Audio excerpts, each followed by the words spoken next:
बड़ी जिनवाणी माते श्री की जय हो। यह 16 कारण भावना का प्रवचन चल रहा है और आज 16 कारण भावना में 11वीं भावना आचार्य भक्ति भावना इस पर चलेगा। साधु संघ में जो मुख्य साधु होते हैं उनको आचार्य कहते हैं। वे सम्यक दर्शन, सम्यक ज्ञान, सम्यक चारित्र के पालक होते हैं और संघस्थ साधुओं को रत्नत्रय में निमित्त होते हैं।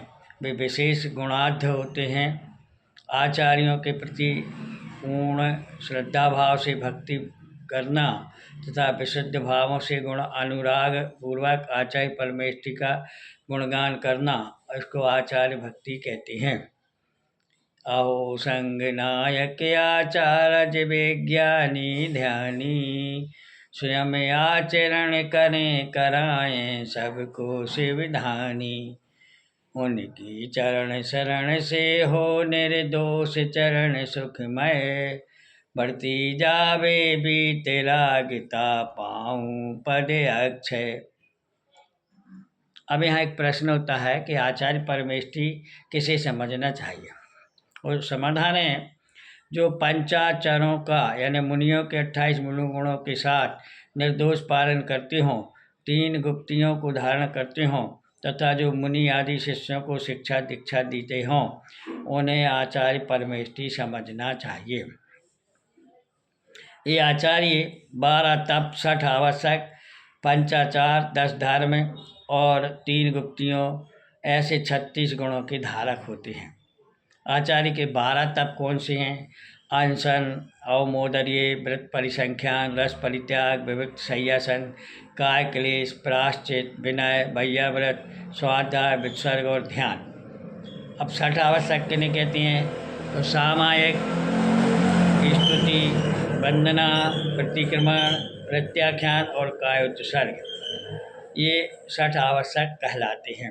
पंचाचार, दर्शनाचार, ज्ञानाचार, चारित्राचार, तपाचार, वीर्याचार। 10 धर्म, उत्तम क्षमा, उत्तम मार्दव, उत्तम आर्जव, उत्तम शौच, उत्तम सत्य, उत्तम संयम, उत्तम तप, उत्तम त्याग, उत्तम आकिंचन और उत्तम ब्रह्मचर्य। और त्रिगुप्ति, मनोगुप्ति, वचन गुप्ति, काय गुप्ति, जिन पर कथित अर्थ अवधार रचना करे अनेक प्रकार। आचार्य की भक्ति विधान एकादशम भावना जान, जो आचार्य भक्ति करे है सो निर्मल आचार धरे।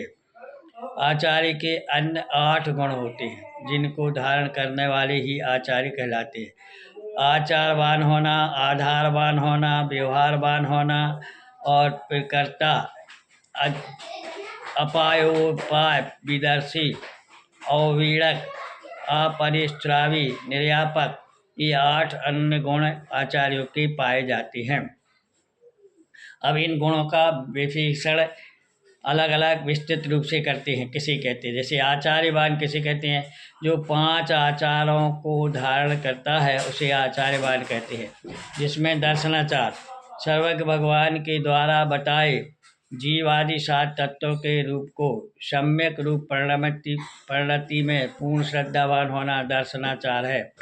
ज्ञानाचार, स्वयं पर तत्वों का निर्बाध आगम और अनुभव से जानने रूप प्रवृत्ति को ज्ञानाचार कहते हैं। चारित्राचार, हिंसा आदि 5 पापों के अभाव रूप प्रवृत्ति चारित्राचार है। तपाचार, 12 तपों को प्रवृत्ति तपाचार है।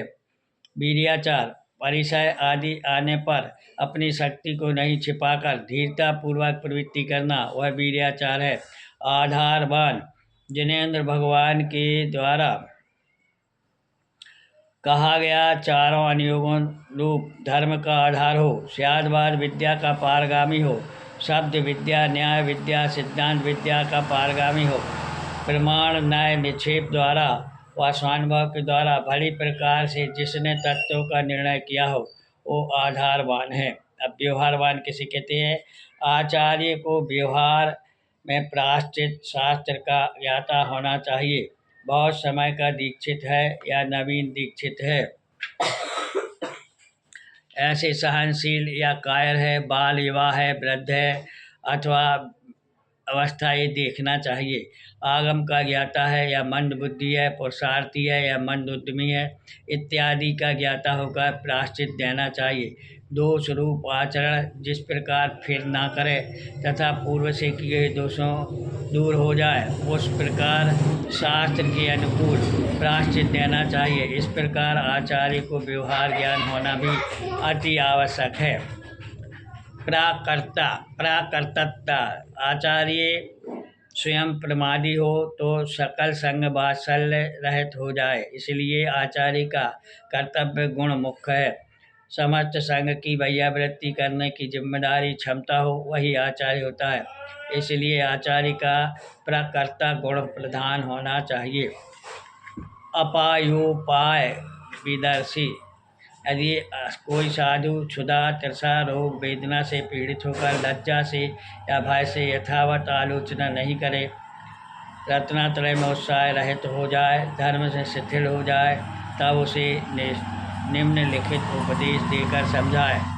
अपाय अर्थात रत्नात्रय का नाश तथा उपाय अर्थात रत्नात्रय की रक्षा का प्रकट होना। ऐसे गुण दोष दिखावे कि वह रत्नात्रय के नाश होने से कुगति अर्थात नरक गति आदि जाएगा, इस प्रकार समझाए, और रत्नात्रय की रक्षा से उद्धार होगा, अनंत सुख प्राप्त करेगा।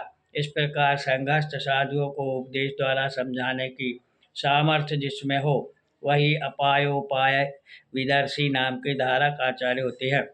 और पीड़क यदि कोई साधु मायाचारी करके अपने दोषों को छुपाता है तो उसे पहले वात्सल्य से रत्नात्रय में लगे दोषों को निकालने का प्रायश्चित देकर शुद्ध करते हैं, और यदि फिर भी नहीं मानता तो उसे कठोर वचन कहकर शुद्ध करते हैं। यदि फिर भी नहीं मानता तो उसे संग से निष्कासित कर देते हैं और बहुत निंदा करते हैं। ऐसे आचार्य औपीड़क नाम के गुण से युक्त होते हैं। फिर सातवां है अपरिस्त्रावी, यानी अपरिश्रयात्रावी। शिष्य तो गुरु का विश्वास करके अपने दोष प्रकट करता है, परंतु यदि गुरु उन दोषों को सभी संग में प्रकट कर देता है तो वह गुरु भी अपरिश्रावी गुण के युक्त नहीं है। अतः आचार्य को अपरिश्रावी गुण दोष युक्त नहीं माने गुण युक्त होना चाहिए, दोष युक्त नहीं होना चाहिए। अब आठवां है निर्यापक। आचार्य अपने शिष्यों के समस्त विघ्नों को टालकर संसार से पार करा दे। आचार्य को निर्यापक गुणधारी होना चाहिए। जैसे खेवटिया समस्त बाधाओं को टालकर नाव को पार उतार ले जाता है, उसी प्रकार आचार्य भी शिष्यों को अनेक विघ्नों से बचाकर संसार समुद्र से पार करा देता है। इस प्रकार आचारवान, आधारवान, व्यवहारवान, प्रकर्ता, अपायोपाय विदर्शी, औपीड़क, अपरिश्रावी, निर्यापक, ये इन 8 गुणों को धारण करने वाले आचार्य को अनुराग करना आचार्य भक्ति कहलाती है। बोलिए आचार्य भक्ति भावना की जय हो।